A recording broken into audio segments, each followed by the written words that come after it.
ഹൃദയത്തോട് ചേർത്ത് വെക്കാം. Bombay gold and diamonds. കേന്ദ്ര സർക്കാരിന്റെ വികസന പ്രവർത്തനങ്ങൾ ജനങ്ങളിൽ എത്തിക്കാൻ വികസിത് ഭാരത് സങ്കല്പ യാത്ര കുറ്റിപ്പുറം ബ്ലോക്കിൽ പര്യടനം ആരംഭിച്ചു. എടയൂർ പഞ്ചായത്തിലെ പര്യടന പരിപാടി Valanchery sub post master AP Abdul Thahir ഉദ്ഘാടനം ചെയ്തു. കേന്ദ്ര സർക്കാരിന്റെ വികസന ജനക്ഷേമ പദ്ധതികൾ സമൂഹത്തിലെത്തിക്കുന്നതിനുള്ള വികസിത് ഭാരത് സങ്കല്പ യാത്രയുടെ കുറ്റിപ്പുറം ബ്ലോക്കിലെ പര്യടനം പുരോഗമിക്കുകയാണ്. എടയൂർ പഞ്ചായത്തിലെ പര്യടന പരിപാടി Valanchery sub post master AP Abdul Thahir ഉദ്ഘാടനം ചെയ്തു. പഞ്ചായത്തിലെ മണ്ണത്ത് പറമ്പിൽ യാത്രയ്ക്ക് സ്വീകരണം നൽകി. പരിപാടിയിൽ കേന്ദ്ര സർക്കാരിന്റെ വിവിധ ജനക്ഷേമ പദ്ധതികൾ വിശദീകരിച്ചു. വിവിധ കേന്ദ്രാവിഷ്കൃത പദ്ധതികളുടെ ഗുണഭോക്താക്കളാകാനുള്ള സൗകര്യവും പര്യടന സ്ഥലത്ത് ഒരുക്കുന്നുണ്ട്.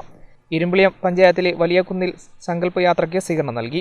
Malappuram lead bank manager MA ടിക്ടൻ പരിപാടിയിൽ അധ്യക്ഷനായിരുന്നു. കേരള ഗ്രാമീണ bank Edayur branch manager M Manish, കൃഷി ഓഫീസർ ഉമ്മുസൽമ, ഫാക്ട് പ്രതിനിധി PP ഫസീല, വിവിധ വകുപ്പ് ഉദ്യോഗസ്ഥർ തുടങ്ങിയവർ പങ്കെടുത്തു.